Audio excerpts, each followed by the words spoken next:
Hello, my dear friends. I am Galileo. I was born in 1564 in Pisa, Italy. From a young age, I was curious about everything around me, the stars above, the rivers flowing, and how objects fall to the ground.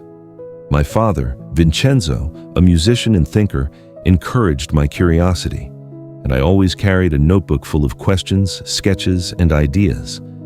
As I grew older, my curiosity became my life's purpose.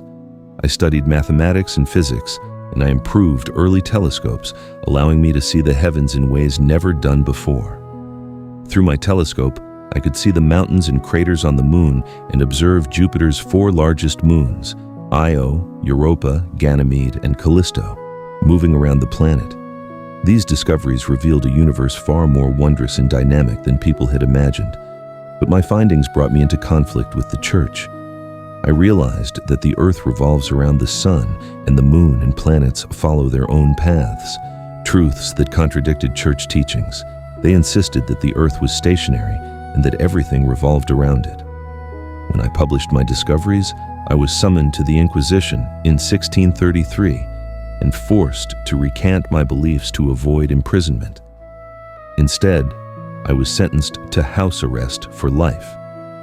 Those years were filled with fear, doubt, and frustration, but I never surrendered in my heart. I knew that knowledge and truth are stronger than any human authority, and one day people would understand the universe in all its wonder. In my later years, I continued to study, write, and dream, even as my eyesight weakened and challenges mounted. I wanted to remind the world and myself that questioning is not a sin, and seeking truth is the greatest human gift. My dear friends, remember this: never be afraid to wonder, to question, and to explore. The universe awaits those who dare to look beyond, and the light of knowledge will always guide you, even in the darkest times.